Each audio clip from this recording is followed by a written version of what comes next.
শেখ হাসিনা যে কথাটি বলেছেন যে মনে রাখবে, সেটা কিন্তু একটা বিষয়, সেটা বহুবার আলোচিত হয়েছে যে ভারতের নিরাপত্তা বিঘ্নিত হয় এমন কিছু বাংলাদেশ করবে না। ভারত যে তিনটি নির্বাচনে অন্যায়ভাবে বাংলাদেশের সমর্থন দিয়েছে, সেটার অবশ্যই আমরা প্রতিবাদ করব। তো 14 সালের নির্বাচনে ভারত নগ্নভাবে একতরফা নির্বাচনকে সমর্থন করেছে। ভারতের যে বিস্তর প্রভাব, সেই প্রভাব থেকে কি আমরা বেরিয়ে আসতে পারবো? কথা হচ্ছে যে আপনি যে প্রশ্নগুলো করেছেন, এই প্রশ্নগুলো যদি আওয়ামী লীগ ক্ষমতায় থাকতে আমরা করতে পারতাম, আপনি করতে পারতেন, সেটা হচ্ছে সাহসী সাংবাদিকতা। আমরা কিন্তু এই প্রশ্নগুলো করছি আওয়ামী লীগ ক্ষমতা থেকে চলে যাওয়ার পর। এমনকি অন্তর্বর্তী সরকারের সময় যেসব অন্যায়, অনাচার হয়েছে, দুর্নীতি হয়েছে, মানবাধিকার লঙ্ঘনের ঘটনা ঘটছে, তা কিন্তু এখন প্রকাশ পাচ্ছে। এখন অনেকে লেখালেখি করছেন, বলছেন। তারা ক্ষমতায় থাকতে কিন্তু খুব কম বলা হয়নি। একই সঙ্গে এখন যারা ক্ষমতায় আছেন, বা এরা তো সবে মাত্র একটা নিশ্চয়ই পাভেল ভাইরা হানিমুন পিরিয়ড পেতে পারে, কিন্তু কথা হচ্ছে যে সাংবাদিকতা একটা, আরেকটি হচ্ছে যে দেখতে হবে যে কাজটি কী হয়েছে। আওয়ামী লীগ ফ্যাসিস্ট সরকার ভারতের সাথে পুরোপুরি আত্মসমর্পণ করছে, সব কিছু বিসর্জন দিয়েছে, কিন্তু আওয়ামী লীগ সরকারের আমরা যতগুলো চুক্তি হয়েছে, কোনো চুক্তি তো বাতিল হয়নি অন্তর্বর্তী সরকারের সময়। তাহলে অন্তর্বর্তী সরকার স্বাধীন সার্বভৌম পররাষ্ট্রনীতি নিল কী করে, অথবা ভারত নীতিকে নিল কোথায়? তার প্রমাণ শুধু বক্তৃতায়, শুধু মুখে কথায়। আর এই দুইটা বিষয়কে দুইভাবে দেখা যায়, স্বামী স্ত্রীর সম্পর্ক, এবং আমি মনে করি যে আমাদের যে রাজনৈতিক মনস্তত্ত্ব এবং আমাদের যে সামাজিক অবস্থা, তাতে স্বামী স্ত্রীর সম্পর্ক দুই রাষ্ট্রের এটা আনা ঠিক নয়।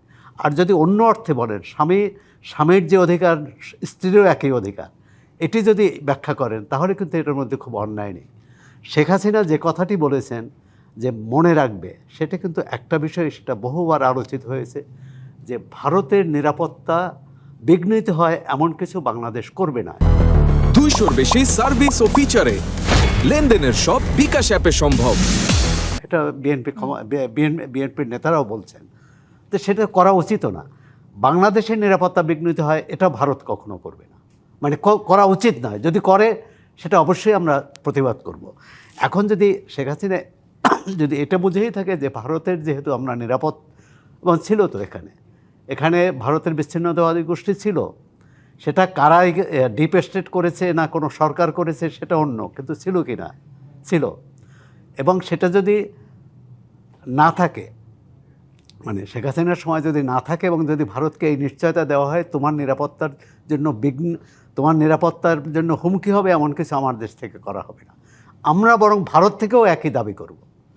আপনি যে চুক্তিগুলোর কথা বলছেন, অর্থাৎ বিগত সরকারের সময় আসলে যে চুক্তিগুলো করা হচ্ছে, সেগুলো কয়টা আমরা বাতিল করলাম, সেই কথাটি তো কোনো বাতিল করা হয়নি। সেটাই, শুধু একটা চুক্তি বা সমঝোতা বাতিলের জন্য তো উভয় পক্ষেরই সম্মতি প্রয়োজন, তাছাড়া করাও সম্ভব না। বাতিল করার কথা হচ্ছে যে যেমন 25 বছর মেয়াদের চুক্তি, সেটাও বাতিল করেনি, কিন্তু মেয়াদের আগেই এই চুক্তি নিয়ে 75-এর পর যে সরকার আসছে, তারা এই চুক্তির বিরোধিতা করেছে, সমালোচনা করেছে, এই চুক্তির বিভিন্ন ধারা নিয়ে। আবার এই চুক্তি বলে ভারত বাংলাদেশে সেনাবাহিনী পাঠাতে পারে না, বা বাংলাদেশ ভারতের ওখানে ছিল যে কেউ যদি আক্রান্ত মনে করে, তাহলে অপরপক্ষ তাকে সহায়তা করবে। কথা হচ্ছে ন্যায্যতা, সমতা এবং সমসক্ষতার ভিত্তিতে কিন্তু সম্পর্ক তৈরি হবে। আজকে যে যখন বাংলাদেশের সীমান্ত দিয়ে ভারতের ডিজেল লাইন তৈরি হয়েছিল, তখন কিন্তু আমাদের এখানে অনেকেই সমালোচনা করেছে, এবং সমালোচনার কারণও আছে। দুই প্রতিবেশী দীর্ঘদিনের হতে পারে, কিন্তু সেই ভূগর্ভস্থ লাইন ব্যবহার করে কিন্তু এখন ডিজেল আসছে।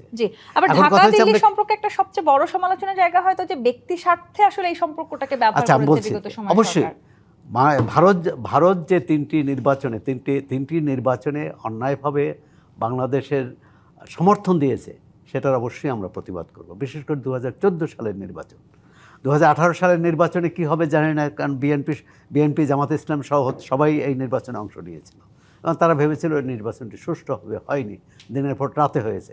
কিন্তু 14 সালের নির্বাচনে জি, এবং সেই ভারত নগ্নভাবে একতরফা নির্বাচনকে সমর্থন করেছে।